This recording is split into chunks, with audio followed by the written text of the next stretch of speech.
Men can't do that, right? We're not wired for it. We're wired to be done, right? Women, no. So it wasn't until we became patriarchal ownership society. Men decided, oh, we don't need to live as a tribe. We don't need to share everything. We don't need to have sexual access to every woman. Let's just own a piece of land, own a tree, own a goat, a cow, own a woman, own her vagina, own the kids that come out of her vagina. That's patriarchy. That's ownership. Okay. Some of our brilliant forefathers thought that was a better plan. Once again, let's go back to the beginning here. Patriarchy is downstream from biology, Robert.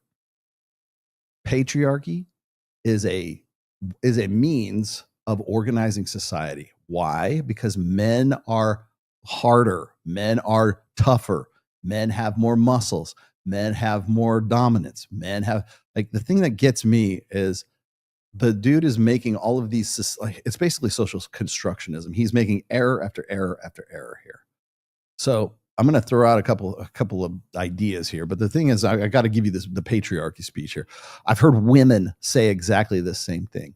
Well, you know, we were all just free-loving hippies and egalitarian, you know, bonobos living in peace and harmony and just fucking wantonly fucking on everything. The thing is, the funny thing about bonobos is they're very territorial. They're very hypergamous. They're actually very violent too. They're not peace-loving, you know, egalitarians, you know, waiting for the next tribe to come in and just rip them a new one.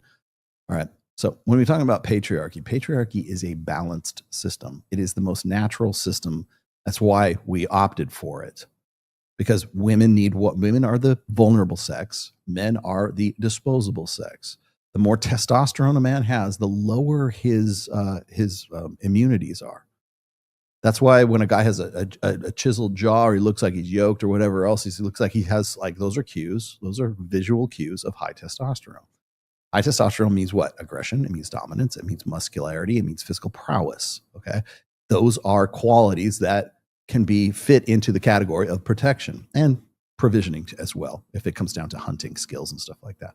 So the things that, like, women get off on, proximately, the things that women like, they like broad shoulders, like a V taper, like six-pack abs. They like a certain look to your ass or whatever else.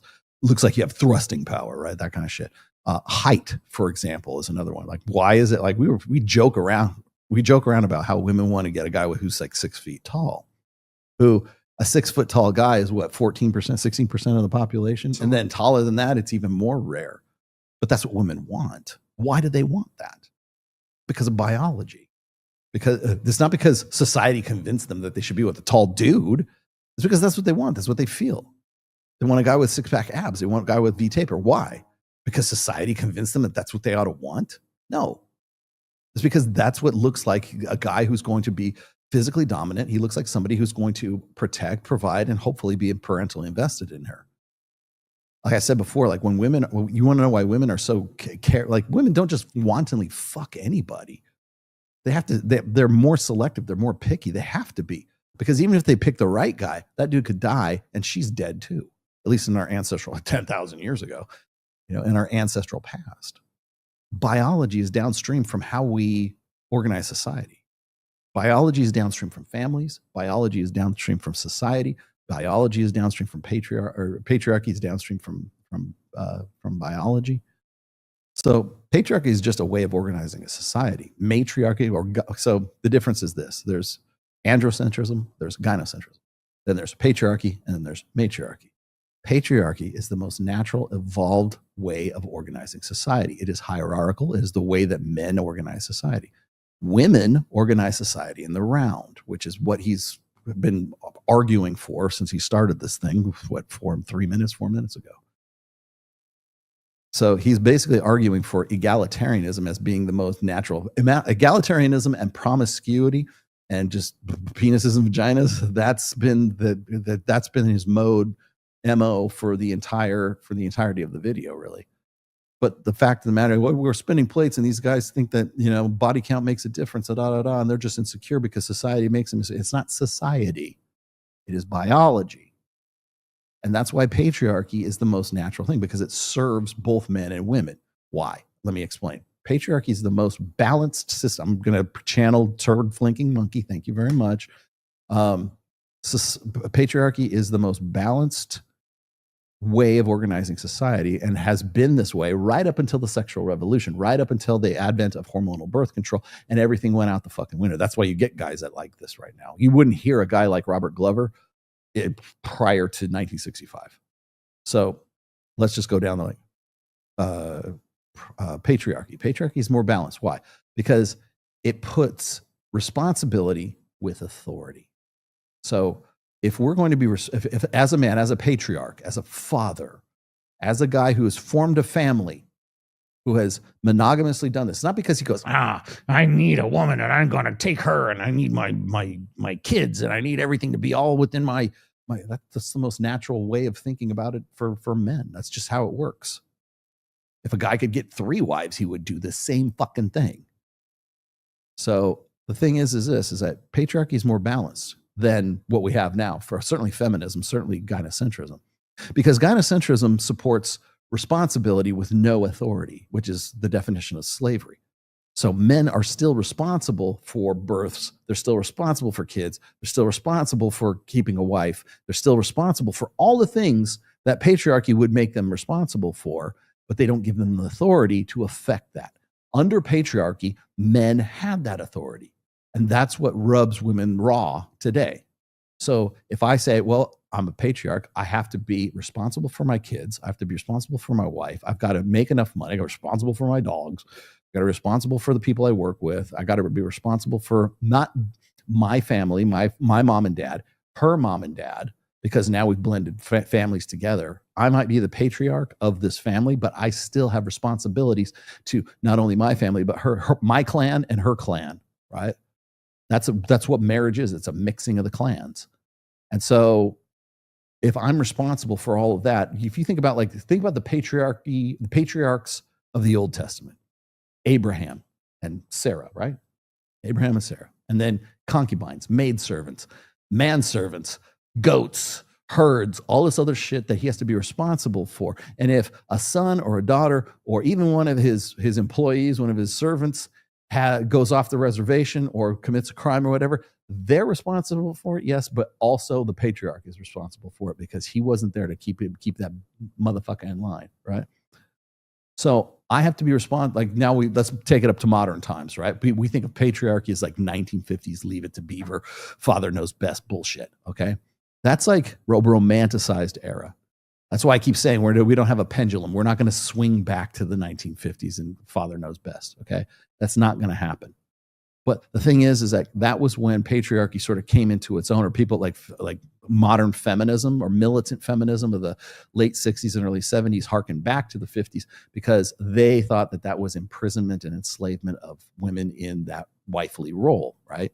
Which is exactly what he's talking about here, which is I want to keep everything. I'm possessive. I'm going to keep all this stuff instead of sharing my wife, instead of giving her away in a fucking open relationship, instead of letting her go on Tinder and find a dude to fuck, right? All of that came after the sexual revolution. This is why these guys think about history in terms of these, free love communes of just, penises and vaginas. That's not how it ever was. It was always patriarchy in some way, shape, or form. And what happens is the men who were the patriarchs were still responsible for the children, for the wife, but they also had the authority to make that fucking happen. That's why women respected their husbands way more than they do today, because they were in a system that took care of them, provided for them in an ideal sense, okay? A lot of people say, well, you're a tyrant because you have the authority and you just want to lord over women. No, that's not what it's about. I don't want to lord over my wife. I don't want to say, I want to rule with an iron fist, right?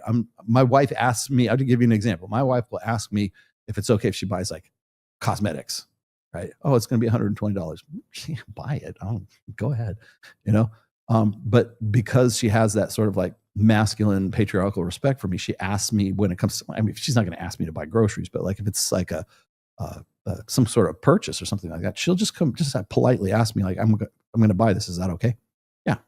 Okay, fine. But like, it's not even an annoyance. It's just like, I expect it to happen. Right.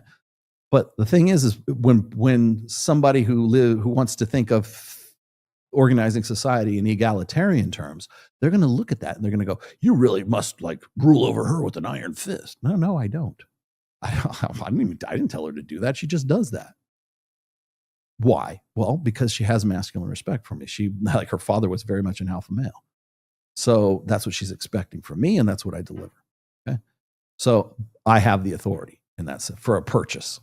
Okay. Now, am I going to tell her no? Fuck no. She can go get the Mary Kay. I want to buy lingerie and a new sexy swimsuit. Well, let me think about that. No. But the fact that that's even a thing would be off-putting to a guy like this. Everything's penises and vaginas. That only happened after the sexual revolution. That's what the 70s were about, man. It was Studio 54. until HIV was a thing, it was penises and vaginas, man. It was like, you love the one you're with. And that's really a modern contrivance, a modern way of thinking, a post-sexual revolution way of thinking.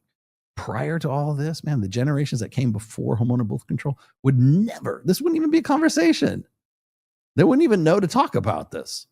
But to us, we think, oh my God, they were so antiquated. No, they weren't. They were just in a system that worked. Why did it work? Because the patriarch was responsible and had the authority to enforce and affect that responsibility. If you're going to hold me responsible, I need to be able to have the authority to make that responsibility, to enact that responsibility. That's why guys don't want to get married today. That's why, because men have more freedom, they have more maneuverability, they're more productive, they make more money, they make outside of marriage than they will inside of marriage, because marriage implies a risk. People say, well, you'll make more money when you're married. Yeah, because you have to. You have to make, otherwise you're not married. If you're not making money as a man and you're not making more than your wife, odds are you're divorced. It's a simple definition. So when you listen to guys who talk about who talk in terms of egalitarianism, the thing is like they're kind of coming at this from the male feminist perspective. They're trying to identify with the feminine. They're trying to think, okay, well, women are egalitarian. Women are more communal. Women are more communitarian. If I am more communitarian, or I want to buy into this, bonobo bullshit, that's going to make me better off in girl world, in a gynocentric social order, because that's another way of organizing society, through gynocentrism. A matriarchy is a way to do it, but matriarchies have never existed. Gynocentrism has definitely existed. Androcentrism, which is all authority and no responsibility for men. Gynocentrism, all responsibility and no authority, all responsibility and no authority for men. For androcentrism, it's no responsibility and all authority for men. Those are two. I've actually written like several essays about this. Those are two different things. There's a difference between androcentrism and gynocentrism, and patriarchy and matriarchy. Patriarchy implies that you're still responsible for the people that you're responsible for, and you have the authority to enact that. Under androcentrism, it doesn't matter. You have no responsibility and you have all authority, which is the definition of what? Tyranny. That's what militant feminists of the 1970s wanted to say patriarchy really was. They just conflated those two terms. At the same time, they're promoting gynocentrism, not matriarchy, gynocentrism, which is all authority and no responsibility for women. You want to know why women are so they're unaccountable. We need to hold them accountable. The reason why that's even a thing online is because we live in a gynocentric social order. Because it's all authority for women and no responsibility, no accountability, no liability. And if there is, we defer that. We push that off to men. Well, in fact, I just saw this. It was, thank you for this, by the way, Brian from whatever podcast. There was this one chick who was talking about, no one ever talks about all the guilt and all of the mental anguish and emotional trauma that is caused by guys who we have to reject. What? Yeah. Like a guy, so here's the scenario. A guy goes, makes an approach. She has to say, I'm sorry, no, can we just be friends? Blah, blah, blah. Apparently that is traumatic, emotionally damaging. Wait, where's the emotional damage? Oh, God damn it. It's gone. It's gone again. I have emotion. Oh, I don't know if I have it on this one. But It's the here. This is I'm like, better. man, roll somebody don't get no hoes, man. That's even better.